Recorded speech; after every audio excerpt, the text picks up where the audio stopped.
everyone, I'm an Australian. I come from Queensland, and my country relies for its economy a lot on black coal and brown coal, and I think about that. I also know that in my life I have too many things, and I've been moving house quite a lot recently. My life's a little bit uncertain, and in some ways the things I own are a burden. I wonder about you,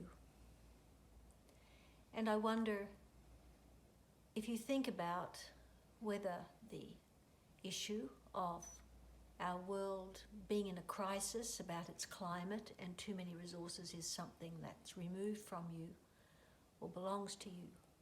I've been challenged a lot lately that it really does belong to me. I can't do very much, but I can do something about my own life and my own resources.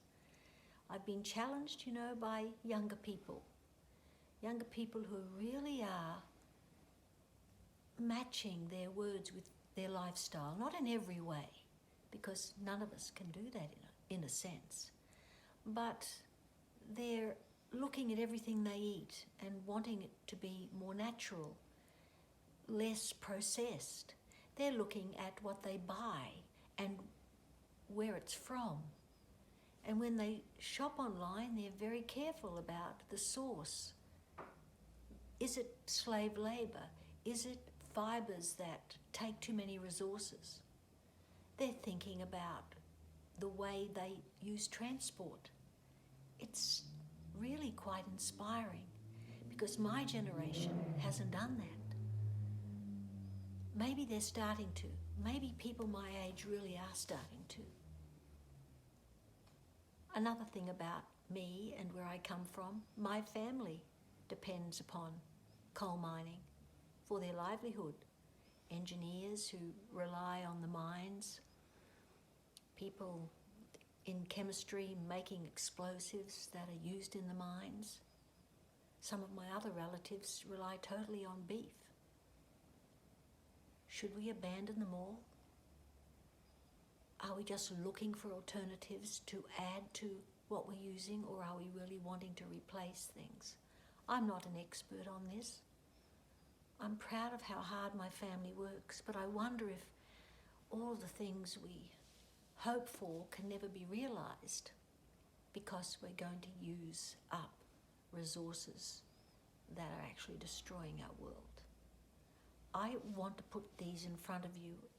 What I know is I'm now looking very carefully at how I eat and what I eat and what I own. Yesterday, one of my friends, who I love very dearly, lost her license. It's just that she can't drive anymore. She's reached an age where focusing on driving just isn't something she can do well. And her whole life is about to change through necessity. And she will rely on other people, her good friends, her family, and so she should, because she's given a lot to her community, and she's still wonderfully active in many ways. Now, that same principle applies to the future of our world and the way we use resources. Instead of just gathering everything for ourselves, maybe we really will have to share. I put all these things in front of you because I know you have some good friends, and you think about your life, and some aspects of it are quite uncertain, and that's not a bad thing. Maybe the uncertainty helps us reevaluate. Well, I want to talk more about this. I'll share some of my journey, what I'm getting rid of, how I'm living differently, just in a small way. I'm no crusader yet. I'm just a human being who wants to do good, to receive good, and to leave something beyond my short human life. Well, thank you for hearing me. Welcome to Pauline's Place, and I'll see you again on Pauline's Place very soon.